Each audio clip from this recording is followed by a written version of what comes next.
God is in everything around us? How come everything around us looks so God-forsaken vile?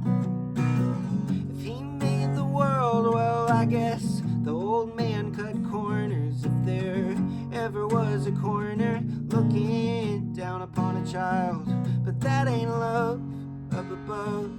And I figure I've seen enough, not the first nor the last in this town. I was recently fired by a Christian church for asking them to be faithful to the things that Jesus cared about, hurting neighbors and why they're hurting. I bet you see it too. The more powerful Christianity gets, the less it looks like Jesus. What if Jesus' life and teachings offer a way out of this crisis and the delusion of toxic Christianity? From the torn out pages, hallelujah, hallelujah, and we'll venerate something new, hallelujah, from the long lost ages.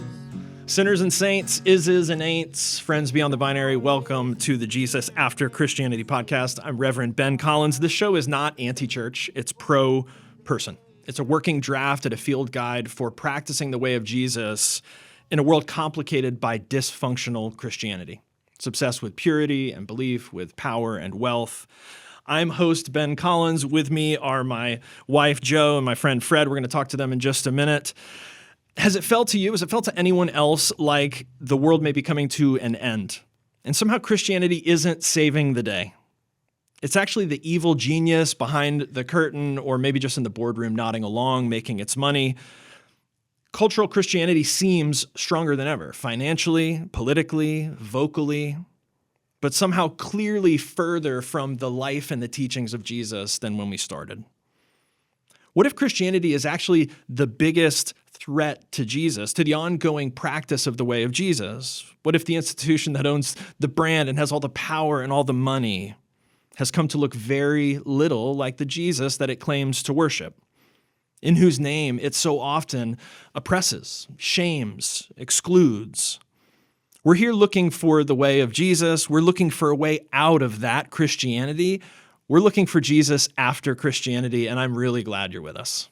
Before we go any further, let me introduce you to the people I'm doing this with, because it's not just who we listen to this year. We'll be listening to Jesus before Christianity and figuring out Jesus after Christianity, but it's who you listen with that shapes how you pay attention and how that attention becomes action. So with me is my beautiful, talented, and so funny wife, Jo Collins, wife and co-host. She is a Latina scientist, software developer, healthcare innovator, educator. She's a person-first provider whose heart is wired for compassion and an intense love for the world and all living things, particularly non-human animals. She taught public high school. She has a long-time yoga practice, beautiful yoga community, and she comes with that good medicine. Island magic from Puerto Rico. She doesn't come knowing the Bible. She doesn't come formed by the tradition, but she knows Jesus, if you know what I mean. And I can't wait for you to hear how she hears Jesus. A lot of these conversations we'll be having for the first time. Super exciting. Thanks, Ben. That's like a super wonderful introduction. Yeah, I really appreciate I it. know. You got me teary-eyed. We'll renew our vows sometime, and I'll put all that stuff in. Please. Is it fair to say that you are curious about Jesus, but suspicious of Christianity? Are you on the sus bus about Christianity, but generally pretty good with Jesus? Well, yeah, I'm very curious about the life of Jesus. I don't know a lot about the life of Jesus. I feel like I've gone to church looking for those answers and have not found them. Yeah. Fascinating. I remember that in one of the congregations we went to. She's been here a year, and I know a lot about, some of these people, but not really anything about this guy. So I hope you all see what I mean. It's going to be great. Also with us, Freddie Wilson, longtime friend, church work, organizing collaborator, bandmate. Fred is one of our founding team and curators and producers. Common good organizer, political operative. We could go on and on. Even though he comes squarely from an evangelical background, he now practices with a great little Buddhist meditation community in Atlanta. And I'm excited about Fred's perspective. He's going to gather over the course of the season, get our comments. He's going to sharpen our questions. He will keep me honest. And he's going to help translate what we're learning into a real world space. Particularly, this perspective is going to be valuable As we talk about a transition from Jesus as a spiritual guru to Jesus as a structural organizer, Fred, thank you for joining us. Thanks for being here, man. I'm honored to be here. And yeah, I've always kind of well, first and foremost, I mean, when you're doing a project, I want to be a part of it. And I Number want you to be a one. part of it. And this kind of sits at the intersection of a lot of what I care and think about. I've been an interfaith community organizer for well, I was an interfaith community organizer for about 10 years and have always kind of worked in this space of people of faith coming together to address systemic issues. Yeah. But I also, like you said, have this background where I was part of evangelical Christianity, different kind of brands of it, and now sit well outside of that personally, but am still in conversation with folks from all different faith communities, but particularly kind of the progressive Christian orbit. So I'm happy to be here and excited to see what comes out of it. Yeah, well, thank you, man. I'm excited. I think that, I think there are a lot of us who, if in the last 15 or 20 years have been in that progressive Christian orbit, are sort of like blown away at kind of what's going on in the world. And so I think it will be fascinating to kind of to grab your perspective, Joe's perspective, and then just the crazy stuff I've seen. Here's what we're up against. For far too long, especially in its evangelical forms, what we're just talking about, Christianity has been shaped by these purity codes and belief systems that did prioritize exclusion and oppression, and they pretended certainty, and they lusted for control. In the wake of this political co-option, institutional decline, widespread deconstruction, those of us who have moved out of evangelicalism into whatever's after that, so many people have left the church. It's the data we've been seeing for the last, as long as I've been doing it, 25 years. But here's the thing. The conversations we're having all the time with people we love, many of whom don't have anything to do with the church, people haven't lost their longing for meaning, for love, for community, a place to feel safe. And I think a lot of them for the story of Jesus. There's something nostalgic about what they were raised on and the promises that were made in this guy's name. People have just lost patience, I think. And I think, Fred, this is a part of why you are where you are now. We lose patience with the noise that gets in the way, right? This unnecessary complication, the dysfunctional Christianity that seems to keep tripping us up. So, Joe, what got in the way for you when you went to church looking for Jesus? I think initially what got in the way was being the daughter of a single mother. I don't think single women with children were very welcome in a lot of the churches that we went to. And I'm not talking about any particular denomination. Right. I think we were very, mom was really adamant in wanting us to have a religious life. She wanted us to have spirituality and to find Jesus and to follow the, teachings of Jesus. I think that's really what she wanted for us. And that was not readily available for us because of her situation. Yeah. She did not have money. She was not a white woman with power. Yeah. And therefore she was not welcome, and neither were we. Yeah. You didn't fit the mold, and so there was not a space. And I know, that unwelcome has been a recurring theme in your experience with the church. Here's this line to hold on to. Dysfunctional faith is about purity and belief. Functional faith is about practice and belonging. And I think that, the purity side is that a church decides that the people that are welcome there are family, and family is two parents and kids. And if you come as a single mom and you don't fit that mold, unfortunately, it's like, well, then you look bad for their brand, right? Because they're wanting to put on really, sort of a show, which is gross. And this is who we're talking to. We're talking to people who still hunger and thirst for spiritual depth, especially those harmed and pushed to the margins by rigid dogmas, religious oppression, just a lack of unwelcome, and the systems that surround it, politics and profit and power, all so often prioritized over people.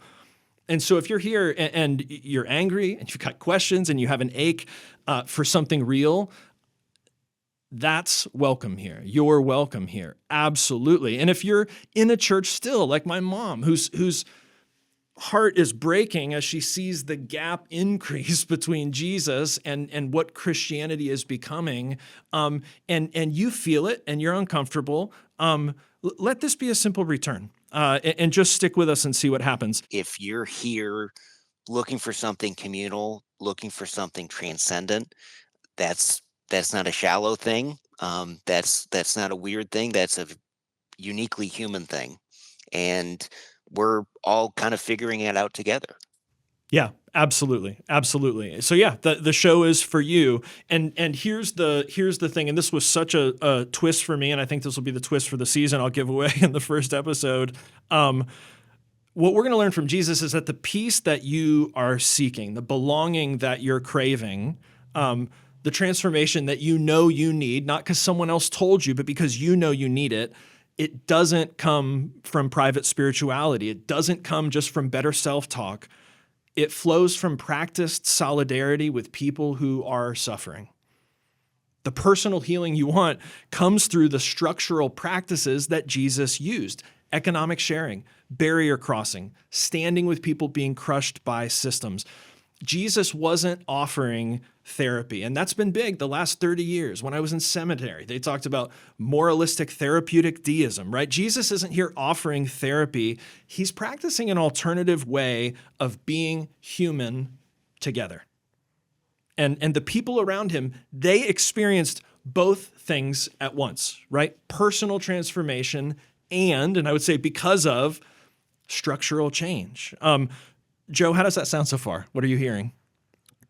That sounds great so far. I would say, one of the biggest things that I think right off the bat that I'd like to say is that Jesus is not a white thing for white people. Yeah. And I think that a lot of people think he is. Yeah. And he's not for the rich and he's not for the powerful. He's for everyone, Yeah. right? We're all in this together. And I just think that that's the message that we all need to hear right now. And that's the Yeah. message that believing will help so much. I mean, a lot of times we say we need that therapy, but a lot of Yeah. times practicing spirituality really fills that void for a lot of people. Yeah, absolutely. And I think you're absolutely right. The connection between being white and structures working for you is unmistakable. And so, yeah, I think to feel justified by a system that works for you makes sense, but it's just not Jesus. You're totally right. And we will come back to that. I love that line. Yeah, that's it. You guys have both got it. What I'm saying is if you want peace, you have to practice different systems with real people, sharing resources, crossing boundaries. That's how Jesus worked. Healing people, the experience that they had wasn't separate from economic sharing, wasn't separate from crossing social boundaries. It flowed out of those things. And we'll point to that over the course of the season. Freddie, have you seen this to be true in your decades of organizing, especially around faith communities, that the meaning people come looking for, they actually maybe find it in a house meeting or an organizing rally in a way that they haven't found it, standing in a worship service singing a hymn? Yeah, I mean, I think one of the most profound ways our houses of worship are still very divided by race, by politics, and then of course by these different traditions that spring out of Christianity or even Islam or Judaism. And so with interfaith organizing, what I got to see a lot was people coming together for a shared purpose in living out what a lot of these, I think all these faith traditions share, which is this call to change society for the better. Yeah. And people looking across from them and seeing someone that maybe doesn't believe exactly the way that they do, or is a different race, or is from a different country, that is caring about something, and is living into their tradition in the same way that they are, is a really healing experience. It's kind of a worldview expanding and enlightening experience, Yeah. and it can kind of create a greater sense of unity and a greater appreciation for your kind of own personal spiritual experience. Um, and it's oftentimes unintended. People really come looking to change problems in their community and not recognizing that they're going to have this profound experience where they're kind of crossing barriers. So it's was a phenomenal time in my life, and I certainly learned a lot. Yeah, it's so there's as you're talking the phrase I'm thinking of is and this is something that I think Jesus was tapped into. There's something magical about solving problems for real people. And I think you're right. That's the thing that organizing does so well, that faith does so well, that churches sometimes don't, is they start with the problem. They start every year by asking who's hurting in our community and what would it look like for us to take a stab at really moving the needle on that. And that's a lot of what I want to talk about this season is this connection between Jesus and practical problem solving, because we've had, a couple thousand years of confessional religion that says Jesus is the answer. Joe and I walk every morning. We walk the dog. We walk by a cute little neighbor of ours who has that little yard sign that says Jesus is the answer. And we're gonna really hopefully this season reframe the question. And instead of Jesus as the singular answer, Jesus as the framework through which we're invited to run our problems. Not that it's going to solve all of them, but when we run our problems through Jesus' framework, it raises the likelihood that we will respond in ways that are empathetic and kind, compassionate, just, merciful, rather than afraid and angry and self-righteous and violent. Freddie, restate that kind of in your own words for us and then give us a little bit of a read on that. Yeah, so I mean, what it sounds like is that you're kind of shifting this idea of Jesus as a deity that's going to come down and save you and fix all of your problems, but more so as a framework through which we can kind of channel our lives and kind of re-examine our problems, and then hopefully come away more empathetic, more kind, less anxious. Yeah, absolutely. Yeah, I mean, when I went to youth group, it was like, what would Jesus do? And I think it's kind of back to that simplicity. Capitalism has changed it to really Christianity has become what can Jesus do for me, right? And I guess I'm wanting to get back to what would Jesus actually do? And here's the promise of the podcast. No matter where you start with Jesus or Christianity, no matter where you land with Jesus or Christianity, hang with us for the season. You will end up with a better understanding of Jesus and a better way to solve your problems. That's the promise. Did you know that the Jesus After Christianity podcast is a part of a larger project called the Listening Year? With weekly gatherings in person and online, monthly events, and open resources to listen and practice wherever you are. We're going to spend all year listening. Go to listeningyear.com. Okay, we've made it this far. You deserve to know your host a little bit more. I'm Reverend Ben Collins. I'm the bastard child of modern Christianity. I missed Catholicism by one generation. Really, like a half of my family is still Catholic. Baptized Lutheran, confirmed Presbyterian, rebaptized and then ordained Cooperative Baptist, appointed and then ordained United Methodist. I've led in congregational churches, consulted in Baptist and Presbyterian churches. If they had a potluck, if they had an interfaith dialogue, I was probably there.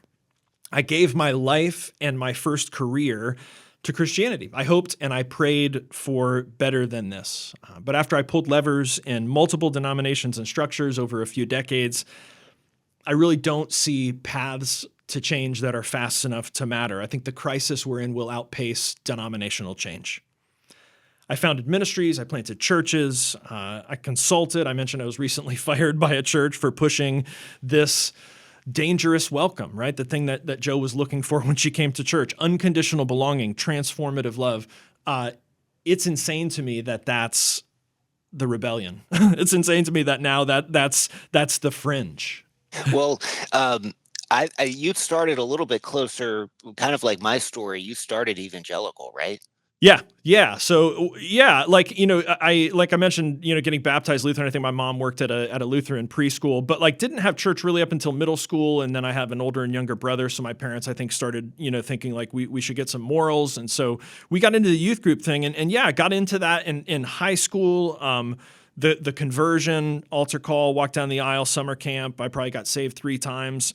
The deal, youth group, mission trip, certainty about everything. Dude, when I went to Stetson, I was a Baptist preacher. I showed up thinking that I was going to become a pastor, and I'm stubborn, so I did. But first semester, Intro to Christianity with my professor, Don Musser, he hands me this book, Jesus Before Christianity by Albert Nolan. Joe, you've heard me talk about this a little bit. What's your recollection of what this book was in my life? I think it was outrageously eye-opening. I think you came in as, a little baby Christian and, thinking everything was, rainbows and butterflies and everyone is happy and everything is good. And then you read this book and it turned everything on its head. Yeah. And I really feel like it became a very powerful source of information that you were never exposed to before in youth ministry. It didn't show up in youth group. That's right, for sure. Exactly. Yeah, exactly. It wrecked me. It wrecked me in the best way. Nolan says, and I love this, I've shared this with Jen, nothing about Jesus will be presupposed or assumed, right? Totally different from my religious experience. Nothing about Jesus will be presupposed or assumed. My interest is in the man as he was before he became the object of faith. Totally right. He showed me a Jesus I'd never met, a Jew under Roman occupation, standing with the poor, confronting an empire and religious systems that were crushing people, his neighbors. Not a cosmic insurance policy, right? What Fred and I grew up with in evangelicalism. A human being practicing solidarity with other human beings. The book started my what's become called deconstruction. I feel like I'm right on line. We're maybe 25, 30 years in. It was my introduction to the actual life and teachings of Jesus. So everything I've done since then has been really trying to reconcile these two things. The Jesus that I met in Nolan's book and the Christianity that has continued to sort of get in the way. So this podcast, Jesus After Christianity, why frame it that way? Yeah, this is the 50th anniversary of Nolan's book. And we're asking, what if the things that Jesus was doing and saying before Christianity, before the creeds and the power structures and the purity codes, are the very things that will actually provide a path out of this critical, chaotic moment that we're in now? Jesus after Christianity is betting that the same stuff that Jesus was doing and saying before Christianity is the kind of stuff that offers us a way out of so much of this dysfunction, so much of what is propped up by forms of modern Christianity. Jesus before Christianity, Jesus after Christianity, the hope is they're the same thing and that they've offered us a real way. So we're choosing the way of Jesus over the brand of Christianity and measuring faith by how it treats people most harmed by our systems. Even Jesus says, love like me, right? He doesn't say love me. He says love like me. And as the world clearly moves towards this unapologetic authoritarianism, fewer and fewer people can reconcile Jesus with Christianity anymore. And we've said, leaving saves us from the hypocrisy and from failed promises. Purity has been publicly mocked by hypocrisy and scandal. Belief has been undone by disinformation and blatant lies. Tradition has gotten hollowed out by culture wars and co-opted with politics. The golden rule has been betrayed by hate-for-profit politics and exclusion. Leaving saves people from that. But again, then we lose these pieces that make us feel alive, things that add value, things that let us build community and create psychological safety, and even spark spiritual experiences and inspire action.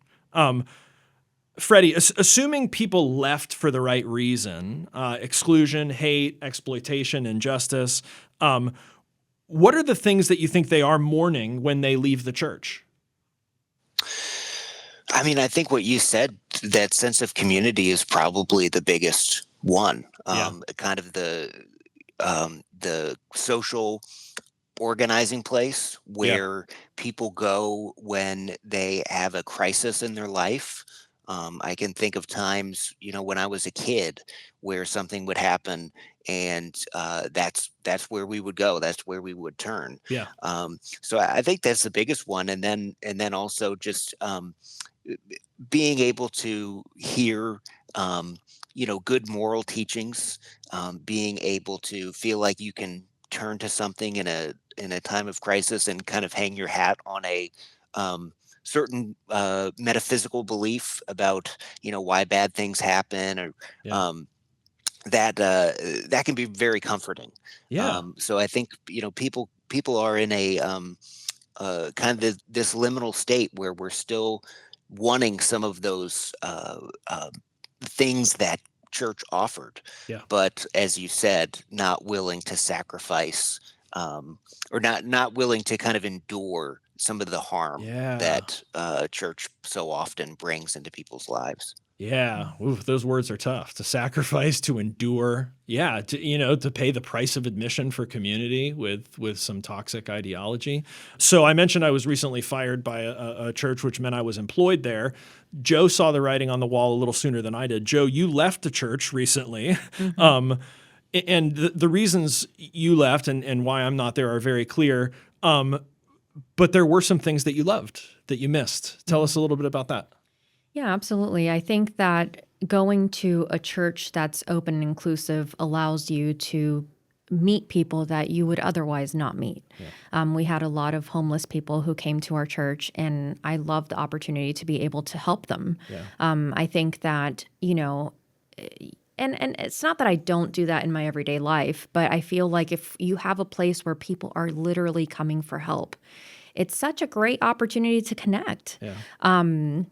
And so I miss that. I miss being able to connect with people from all walks of life. And Yeah. I think that there was a lot of that at church, and I did miss it. And to be clear, I never really went to church before I met you. Right. I know, and church really wasn't my thing. I started dating you not knowing that you were affiliated or I know. associated with any Yeah. kind of religion. Netflix special. I just hit thought it. you were so cute, and that's all I needed to know. I was a strong, independent Yeah. woman. I didn't need a man. So, coming in and then finding out that, you're a pastor, my sister said, run for your life, Fair. If you Fair. weren't going to go to hell before, you definitely are now if you, shacking up with a pastor. But, at the end of the day, I really feel like you brought me back to understanding what church should be. You brought me back to understanding what community is. And I think it's such an important lesson that a lot of churches don't really take into account is that all people are human. Everyone should be welcome. Yeah. And if that's a problem, then I don't know that you know who Jesus is. Bam. Mic drop. Yeah, absolutely. Absolutely. And the hope is that, that this is not too good to be true, that you don't have to choose between healing and justice, between personal peace and structural change, between feeling less alone and confronting the systems of oppression that are making people feel alone. Jesus never made that split. The personal transformation people experienced flowed from structural practices that he used. You've heard this story a ton. I don't know that Fred has heard this story, but I recently got into motorized skateboarding. Then shortly after that, about a month later, I started off-road motorized skateboarding. And then very shortly after that, I broke my right clavicle. And I went and got an x-ray with my friend Jim, who's a surgeon. And he held it up and he said, here's the break. And here's basically what I want to do with it. It's broken and I want to kind of put, if you're listening along, he just sort of drew this little Sharpie. I want to put a plate on it and put some screws through it. And so this is what it looks like. So clear indication, something's broken, simple plan, put a plate on it, screws through it, and then an execution. And then about a week later, I came out of the surgery. Here it is. Looks a little better, a little less like a messy drawing and more like a metal plate. We all agreed it was broken. We went with a pretty simple plan. My kids are artists. We love drawing. They could have drawn this better than the surgeon did. So it was a very simple fix. And then we executed it. But that wasn't the end. I came back a week later, then 4 weeks later. We have to evaluate it, take a look at it, move it around. How does this thing feel in my day-to-day life? Is it healing? Does it need adjusting? My hope is that Jesus after Christianity can be something just that simple. An acknowledgement that something is very clearly broken, a very simple plan. The life and teachings of Jesus. I'll say it again, a very simple plan. We're going to look all year at the life and teachings of Jesus. And then let's execute it and evaluate what is working, what's not, who feels healed. Because here's the thing. My collarbone, the break was obvious. The plan was simple. I had access to a surgeon who knew how to execute it. And so 6 months from now, I am back out surfing, full recovery. But here's where we are as a society. And this is significant. This is going to be at the heart of this season. As a society, we're suffering under 3 breaks. Economic extraction, wealth is pooling at the top, and the masses can't afford the basics: housing, healthcare, food. Number 2, political occupation. Democracy is weakening, violence is increasing. And finally, religious extremism. Christianity is being weaponized for power instead of leveraged for peace and liberation. The crazy thing is Jesus faced these exact same 3 breaks in first century Palestine. Rome occupied the land. The temple colluded with Rome for total economic control, and purity systems excluded people, especially pushing down the vulnerable. The break is clear. The plan is simple. But unlike with my collarbone, we don't have institutions that are willing to execute the plan. I think there are great groups, small individual progressive churches, but the church, capital C, evangelical Christianity, authoritarian Christianity, nationalist Christianity, the institution that has the brand, that has the power, that has the money, that's getting $30 million gifts this weekend, but they won't use it to heal what's breaking. What do we do? Fred, what do we do? Well, I think we've all felt this kind of calamity. This, we're in an era of crisis. Yeah. Multiple crises. Yeah. And like you said, in large part, Christianity is not solving the problem, and in many ways it's part of the problem. Yeah. And it's a very audacious idea that maybe the man supposedly at the center of Christianity, the teachings, his historical teachings might actually be one of the solutions out of this kind of turmoil that we find ourselves in. Yeah. So I'm excited to find out. I'm excited to talk more and learn more and dive deeper into this book and see if we can't find a solution. Yes. That's exactly what I was thinking too. I feel like, I'm also excited. That is my exact words. I'm also excited just to learn about Jesus, finally. Yeah. I've just been looking to know more about who is this person? And, he's the Christ. I don't even know what that means. I thought Christ was his middle name. I just recently found out that Ben pointed out it's like a title, right? Can you explain that to people? Because I feel like there might be people like me who don't know what that means. Sure, yeah, absolutely. And we're jumping the gun a little bit, but yeah, Christ is a title. No, it's good. Christ is a title. So in Jesus' world and language, it would have been Messiah. And then when it got translated into Greek, it became Christ. So Messiah was the person that the Jewish people were expecting that would come and liberate them. But they had one expectation, and Jesus came with another solution, which is a perfect way to tee up what we're going for. You have a passion, maybe a problem you want to solve. You're headed somewhere. Getting where you're going is hard. It's even harder without a guide.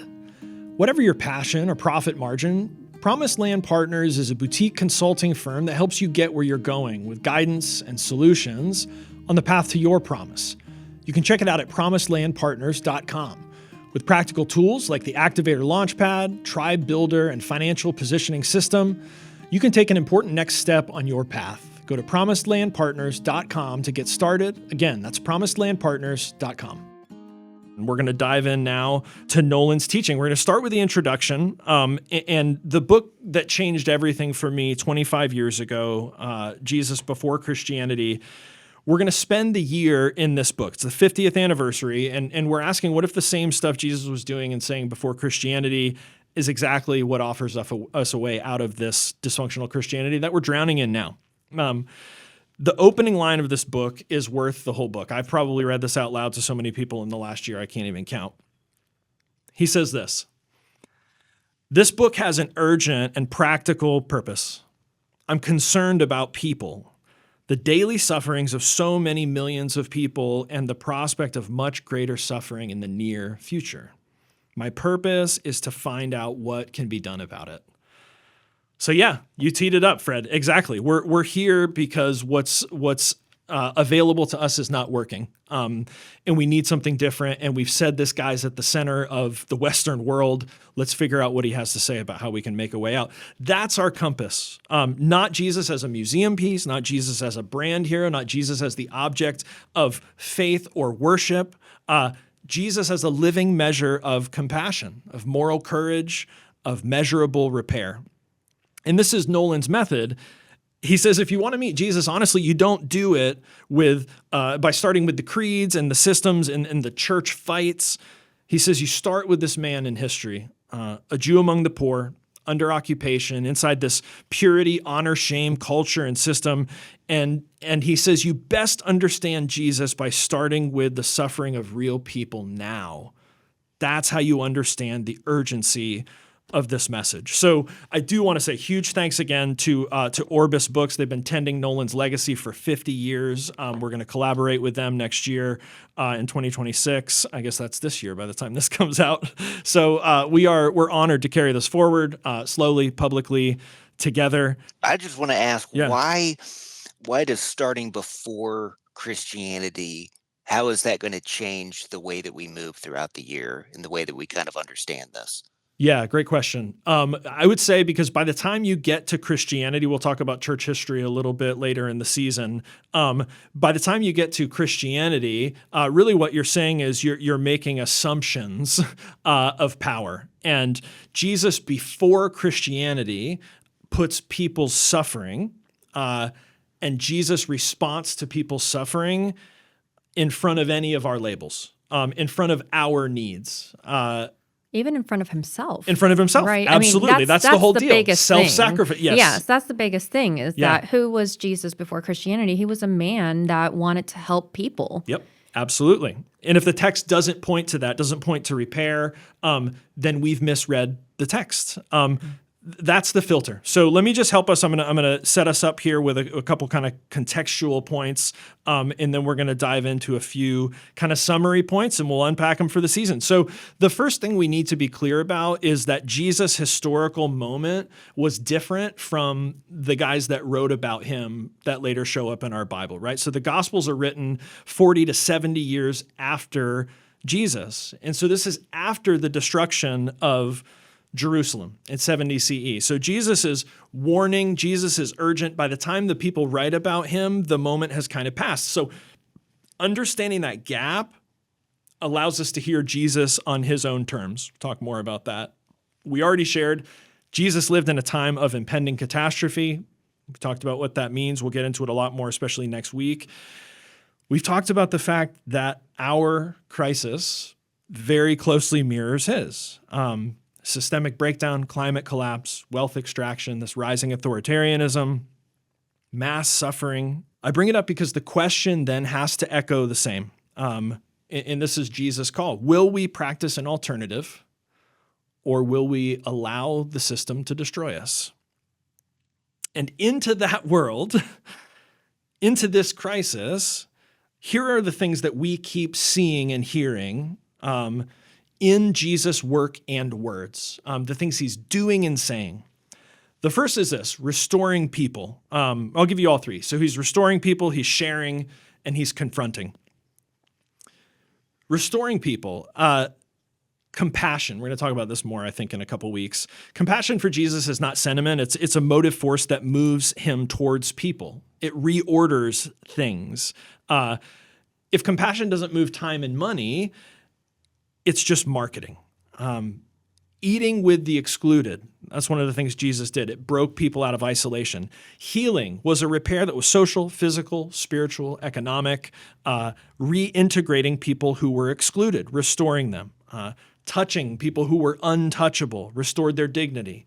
Forgiving, I love this, not just feelings, but forgiving debts, restoring dignity. The practice is called table return. And that means forgiveness doesn't end when you've absolved somebody, when they've said, I'm sorry, and you've said it's okay. Forgiveness is when they're reseated with you at the table. That's the definition of done. So Jesus is out restoring people, sharing. He's very big on practicing economic redistribution and economic justice. He challenges all the time these extractive systems, and he advocates instead economic solidarity, and he invites others to join. Right? It's not just a good message that he thinks is true. He's getting other people to actually share their things with people that need it. And finally, confrontation. He knows that he can't just tell people and invite them to practice. He has to confront these systems, the political powers that are hurting and subjugating, the religious powers that are justifying the political powers. So what you're saying is that these things aren't distractions for someone that is just trying to feel less alone, but that it's actually part of this path. Yeah, absolutely. Yeah, I think if sort of I feel lonely, I want to go to church and maybe like stand in the dark air conditioned room and sing some songs, and then maybe I'll meet some friends at the coffee hour. I think if you really want to feel less alone, you figure out how to join people that are hurting.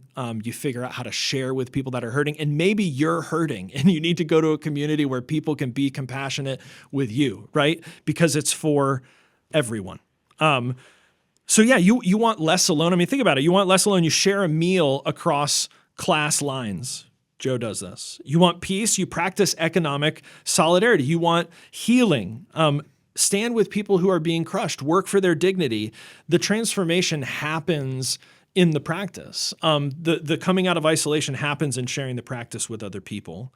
So let's see how this shows up real quick in the text. I mentioned the Bible. I don't know if I mentioned it. The Bible has 4 accounts of the life of Jesus: Matthew, Mark, Luke, and John. I'm going to give you a few short headlines just from the Jesus movement. This is not proof texting, which is kind of a Bible-y word that means making the text say what I want it to. I just want to orient us to what's kind of going on at the beginning of Jesus' public ministry. So Luke 4:16-21, this is sort of Jesus' mission statement. He says the time has come, and the good news is here for the poor, liberation for the oppressed, sight for the blind, jubilee, which is kind of an ancient word that means economic reset, debts actually canceled, wealth flowing back to people who'd been crushed by that system. Mark 1:14-15, the time is fulfilled. The turning point is now. Respond with trust and changed living. I think it's episode 4. We're going to get into kind of how Jesus understood faith, what he meant by faith. Finally, Matthew 9:36, Jesus is moved with compassion. And I think what I want to say is that if we miss that Jesus' leadership begins with heartbreak, I think we miss all of it. Jesus is moved with compassion. I mentioned, youth group for me was WWJD. I had coffee with one of my friends recently, and they asked, I sometimes wonder, how did Jesus feel? Like, the world feels so heavy right now. You can see what Jesus did. I wonder how he felt. This text says Jesus is moved with compassion. And that's something that you don't feel. It's not sentimentality. You feel it in your guts. Joe, is it making sense why this is good news for the occupied and the impoverished and the dejected masses, and how it's so clearly different from what's called Christianity today? Yeah, absolutely. I mean, Jesus, coming out and saying, and being, well, let me back up. Jesus coming out and saying that he's moved with compassion. I mean, if you think about what that means, I mean, there's so much that we ignore in our day to day. There's such a lack of compassion in our society in general. Yeah. I think everyone has kind of done their own thing, and everyone's trying to be independent and just taking care of theirs, and, not really looking around to see what are the needs in our community. Yeah. How are our neighbors hurting? Who can we help? Who needs it? I think that we're so consumed in our own lives that we're lacking that peace. We're lacking that compassion. Yeah. I'm excited to know that Jesus has an answer for that too, and it is just to start loving people, start looking at other humans as people, as your own. Yeah. Because that's the thing, this idea of others, it's so antiquated. Yeah. There are no others. We're all in this together. Yeah. Yeah, it's interesting. We've had this conversation recently. My day job is in philanthropy, and we will have this like the existential dread of like there's no compassion, no one's doing anything, and then I'll like remind us, no, there are there's these great little nonprofits, they're doing it, and in the grand scheme of things, the nonprofit community services organizations can't, the answer is not if everybody just gave a little more to them, then all our problems would be fixed, right? It can't be that we funnel our, societal goodwill through a couple charities. It actually has to change how we all see. If these are the headlines, right, how and we've said this, our hometown would be different, right? If we were brave enough to try this, because public life could be somehow both gentler and braver. Less of the posturing like we're talking about. People just seem so angry and getting, me included, getting us to sort of let down. People who've been on the margins, immigrants, our Black and brown neighbors, the poor, wouldn't have to beg for dignity, right? Because we can budget for it. No more white things for white people, right? No more right things for rich people, but good things for all people. Safety, dignity, belonging, and if at any point in the podcast, this, it starts to feel, leaning left or, whatever politically, let me reassure you that the political positions I'm bringing are going to be Jesus's, not the host, not the co-host. We're looking at what he's doing and saying. Fred, what do you think? Yeah, well, I think it speaks to one of the more difficult tasks and ongoing tasks of an interfaith community organizer is to really remind folks, and I think it's especially true in Christianity, maybe because it's the dominant faith tradition in the United States, but reminding folks that this is not that the focus on correcting systems is not an extra piece that you can add on to your Christianity if you so choose, if that kind of tickles your fancy, but that it's an integral part of what the whole thing was supposed to be about. And that's true throughout those four gospels. And so the the Jesus that we see in the scripture doesn't really give this out for not participating in this effort to make the world more equal and to care for the poor, the widow, and the orphan. Yeah. I think a lot of people feel so helpless right now to that point. And I think a lot of the purpose of this podcast is to myth bust. Yeah. We're coming in and we're saying, look, Jesus, I know that you have seen the name Jesus used to hurt a lot of people. Yeah. I have a lot of people that I love very much that are very much discriminated against, and Jesus is used against them. And they said, you're, non-binary. Jesus wouldn't like that, and da-da-da. And immediately it becomes about what Jesus would and would not like, where people are just trying to understand why it makes them uncomfortable. Yeah. To witness someone that's different. Yeah. I think a big part of it is helping people understand that it's not those charities' responsibility to make our society better. Yeah. It is in every single individual's right to go out there and do something for someone else. Yeah. I feel like we all have the ability to bless others God lives in all of us, Yep. regardless what God you believe in or don't believe in. Yep. I just feel like it's in you. You are divine, all of you. Yeah. You know, every single person is divine. Every single person carries that divinity, and every single person has the ability to bless others. Yep. This idea that someone else can do it. You know, when we were recently at a restaurant and someone said, "Oh, you're a pastor. Can you please pray for my family? Yeah. Because maybe God will hear your prayers." Yeah. Somehow thinking that you're more important than they are because Yep. they work at a restaurant. The hierarchy. That's Yeah. crazy to me. Yeah. You know, I think the idea, if we just come back to the idea that people matter, all people matter Yeah. so much, and seeing people as people, seeing humans as people, and that idea of compassion will really help us make for a better world. It can start today. It can start with you. Instead of being angry, be grateful, be compassionate, go help someone. Yeah. It'll make the world so much better, regardless of all that noise of everything that's happening outside. And here's the twist: it will make your day. Oh, It will absolutely. fill your spirit. Yeah, I mean that's the twist. That you set the table perfectly. We're gonna talk about postures. Fred, why don't you tee this up for us for this first week?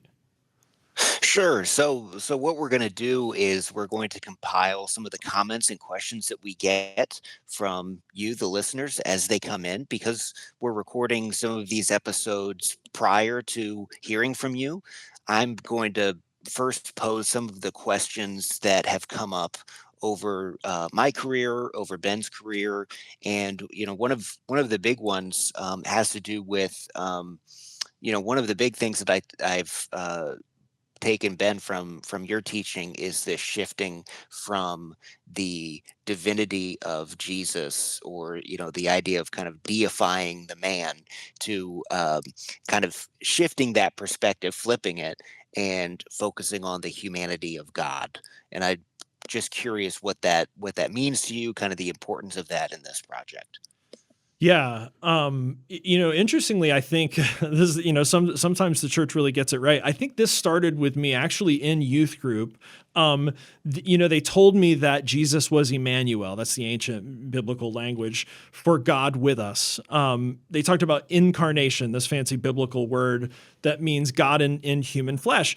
And it made sense to me. It just made sense to me in high school because we've already named how the divinity of Jesus gets leveraged for coercive power, right? You believe the right things about Jesus or you're out, you're damned, you're powerless.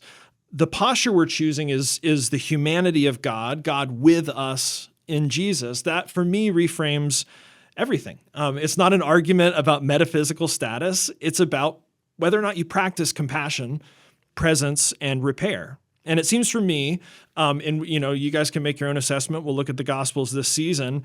I don't see Jesus out hype manning his own divinity, right? Instead, I see over and over, he's showing God's humanity. He's saying to people, bodies matter, tears matter, meals matter, money matters. And this is the focus of Jesus. It's not theological lectures about his own divinity.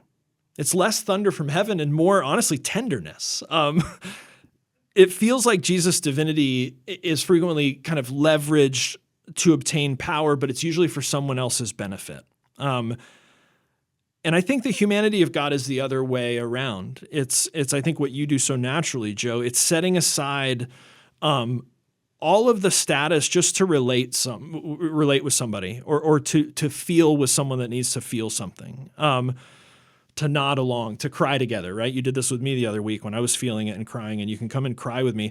Compassion, empathy, to be human together in this mess and in the joy, that to me, the humanity of God and that human experience makes so much sense. Joe, why do you think maybe the humanity of God could be better news than the divinity of Jesus? Oh, that's a great question. I really think that humanity is in the practice. And I feel like if you can go out and do something kind for someone else, I think that there is more God in that than being home alone reading your Bible and yet hating everyone around you, Yeah. or fearing your neighbors, or supporting systems that oppress people or that deport people or that harm people. Humanity is a verb. I've never heard that. That's so great. I've heard love is a verb. It makes all the sense in the world. But yeah, what if humanity is a verb, a way of being together? Maybe you can't be a human all on your own. The more powerful Christianity gets, the less it feels like Jesus. Cultural Christianity seems stronger than ever, financially, politically, vocally, but somehow clearly further from the life and teachings of Jesus than when it started. People are noticing this, so they're less comfortable staying in church, or they're just not going. We're here looking for the way of Jesus. We're looking for a way out of this toxic Christianity. We're looking for Jesus after Christianity, and I'm really glad you're here. As we come to the practices, so each episode there's going to be, we'll do some introductory stuff. We'll talk about our stories. We'll name the moment that we're in, and then we'll get into teaching. We'll talk about Nolan. We'll talk about some practices. We'll do some postures, or we'll take your questions when we get there. And then we're going to close with practices, because like we've been saying, this is, this can't just be something that we understand better. There are Gnostic gospels, and the promise is that Jesus brings secret knowledge, and if you can just understand it, then you can access eternal life.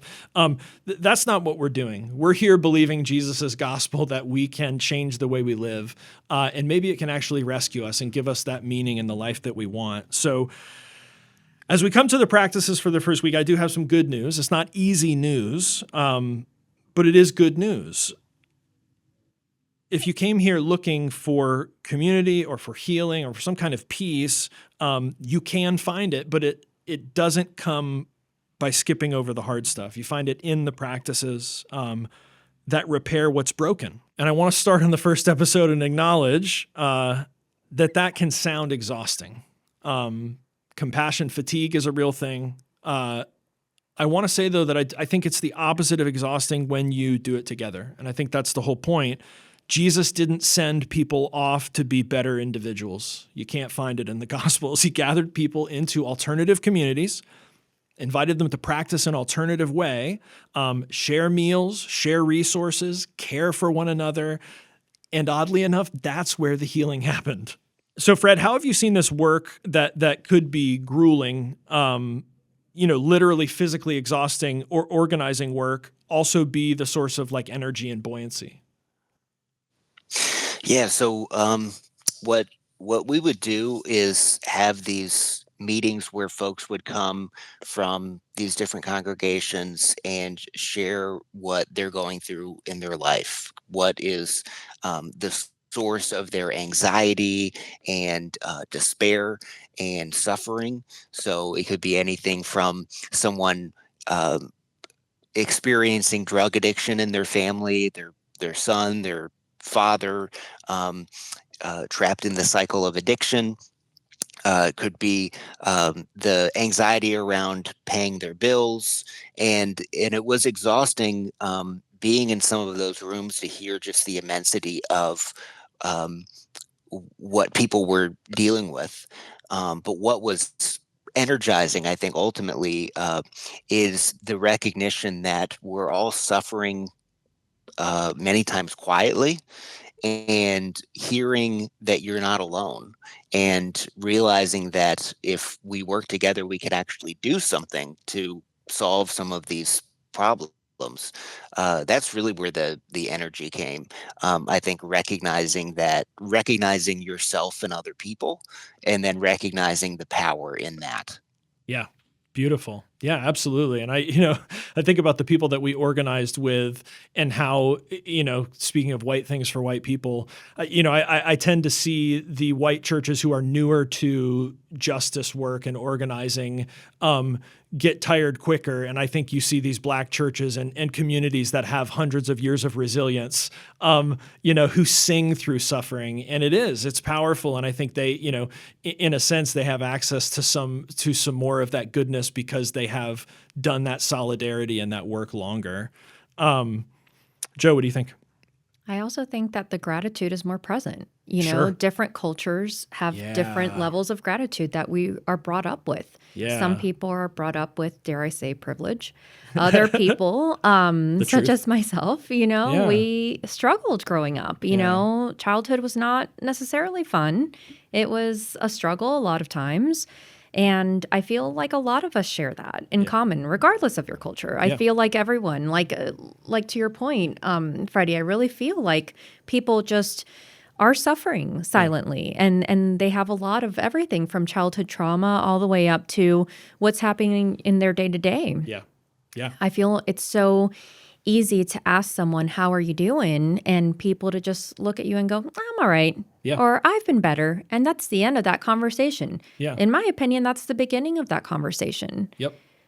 Let's dig in deeper. Let's find out what it is, what your needs are, and let's talk about how we can solve them as a community. We all have the ability to bless others. Yeah, you can't say I'm fine and then go home and believe something privately and be healed. You have to get that out into a community. Yeah, we can't better believe our way out of this. The only way through it is practice, and that's a willingness to be vulnerable, to be honest with one another. And the only practice for practice is practice. The practices are going to come straight from what we just learned each week. Jesus faced catastrophe. He named what was breaking, and he practiced an alternative. So we want to invite others to do the same. Freddie, lay practice 1 on us today. Yeah, so practice 1 is just naming your crisis. What is breaking in your life? So this is a personal and a structural practice. So kind of see it both from those 2 frames. All right. Yeah. So practice number 1, name your crisis. So we're going to have you write down what genuinely threatens you and those you love. Not abstract fears, but concrete things: economic insecurity, climate anxiety, political violence, medical debt, housing instability, car breaking down, threats to your kids, your future, whatever it is. Name it clearly, write it down. And then, and this is kind of the key move, and you can let it sit for a minute if you need to, but notice where your personal crisis connects to structural breakdown. If you're concerned about money, that's connected to wealth extraction. That's connected to economic systems that are designed to serve the rich. If you're worried about your kid's future, maybe that's something connected to climate collapse, to the education collapse, to political authoritarianism. The point is, think about you, write it down, and then recognize that your crisis isn't just your crisis.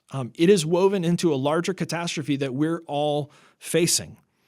And the hope is, and I think Jesus did this very well by connecting people, when you see the connection, 2 things happen. You realize you're not broken and you're not failing. The system is broken. And that means the solution isn't just fixing yourself, right? It's not a book or a yoga class. It has to be more than the forgiveness of your individual sins, right? And sure, we've all got things we're not proud of. It's joining others in practicing an alternative. And I think of it as sort of double grace, right? Number 1, you're not a failure. And number 2, change is possible. To me, both of those things are grace. Freddie, what's number 2? Number 2 is listen for what's breaking. So the compassion practice. Yeah, listen for what's breaking. You kind of said this intuitively, Joe. Maybe on your morning walk, maybe during lunch, maybe on your way home, 3 times this week, pause and notice. And I think Joe just said this: what's breaking in my community? Because we're trained not to notice it. What suffering am I normally trained or groomed to ignore? And here's the thing. This is part of how you avoid getting exhausted and burned out. Don't fix it. Don't even try to explain it. Don't jump to solving it. See it clearly. Notice the person sleeping under the overpass, the same person sleeping on the same bench. Notice the closed storefront that used to have a local business. Notice the neighbor who's struggling. Notice the nonprofit whose funding got cut. Notice the earth being paved over for another freaking neighborhood development. You're training yourself to see what the system teaches you to ignore. And our attention can be trained. We can choose what to pay attention to. But here's the bottom line. You cannot practice compassion for people that you don't see. It begins with opening your eyes. Fred, what are you hearing? I think you're putting it perfectly. You're kind of making me remember one of the things that would happen so often when we would have these meetings. We would ask folks if they were dealing with any of these systemic issues. And so often they would say no. But when we started asking them what was going on in their personal life, they would bring up the addiction in their family. They would bring up mental health issues that their friends are dealing with, and not really seeing that connection. So I think that's really the practice, is to see the connection between what's going on in our own lives and how there's systemic issues. Yeah, I think you're absolutely right, Fred. I think, and that's part of the, we've said a couple of times, we suffer silently, we tend to suffer alone. And I think part of that is, we have our personal experience of suffering, and, partially because of the church, partially because of our faith, we're embarrassed, right? We feel ashamed. And so we wouldn't possibly share that with anyone else. And the more we do that, the more we feel like, oh, we're the only one, right? And so there can't possibly be a systemic problem of addiction. It's just me, right? I'm an addict. And I think, yes, by creating a safe place where somebody can say, this is my struggle, and then go, oh my God, I'm not alone. This isn't my struggle, So I think a big part of that is that we take all of this suffering that people have and we see how it's actually manifesting in our society as anger. Yeah. I feel like so many people are so angry right now. Yeah. I was a high school teacher for 10 years, and I can tell you something. There's no such thing as a bad kid. There's not. Yeah. We're all good kids. We really are. We're all good kids. And at the end of the day, every drama has a trauma behind it. Yes. So when that kid flips that desk, that kid is hurting more than most of us can understand. Yeah. That kid is going through things that we can't even imagine. Yeah. And so my response to all of this is, instead of facing someone who's angry with anger, face them with compassion. That's where we bring that in, right? So you have that person who's just furious, who's, cursing you out, who's just so hurt because you cut them off. That's not really why they're mad. Yeah. They're mad because they're suffering. They're mad because the systems have let them down. Yeah. And realistically, I think what we should do is just look at them and say, hey, who hurt you? Yeah. How can I help you? Yep. Let's talk. Yeah. Let's talk about what's hurting you. Let's figure this out. Let's figure out why this came out so angry. Yeah. And you'd be surprised how quickly tears follow. Yeah. One of my favorite stories, I don't know that we'll get to it this season. Jesus comes to a father whose son has been struggling probably with epilepsy. Jesus comes up, and the first question he asks the father is, how long has it been this way? And the idea that you don't start by fixing someone's pain, but by entering into it, by asking, tell me, like, you're clearly so angry. Yeah. Tell me about it. Absolutely. Share that And with me. as they share, listen. Yeah. Just shut up and listen. Yes. All you have to do is listen. If we just got better at just listening to people, we could change the world. Yep. If everyone just listened to each other with grace, listen with compassion, I really think that we could make a huge difference. You're teeing up the listening year. So here you are, practice number 1 this week, name your crisis. Number 2, listen for what's breaking. That's where Jesus started. He saw people crushed by systems. He was moved by compassion, and he gathered them into an alternative practice. I dare you to risk doing this poorly at first, but choosing to practice it anyway, because the world needs it. The world needs you. We need you. Next time we step a little deeper into the world Jesus lived in, empire, poverty, purity systems, and why it matters for how we practice here and now. We're going to see more clearly how his crisis mirrors ours, and how the alternative practice might just be what we need for this moment in time. If this podcast has felt like relief or like home, subscribe, share it with a friend, join the list at jesusafterchristianity.com. Come to a listening room, try one small practice, tell us what moved you. Send us the name of your crisis. Tell us what's breaking in your life. We'll work those stories into the next few episodes. And if you're skeptical about the structural practices leading to personal peace, tell us that too. We're figuring this out together. Let's practice this together. We're beautiful people with messy pasts, so have no fear, no judgment here. Jesus After Christianity operates without institutional backing. Your support makes it possible for this movement to continue and spread. You can give via PayPal at jesusafterchristianity.com. This podcast is produced by Paper Jacket, music by Fred Wilson and Andrew Brooks and other artists, and thank you to Orbis Books. I'm Ben. Let's pay attention to what Jesus paid attention to together. Thanks for listening. Peace.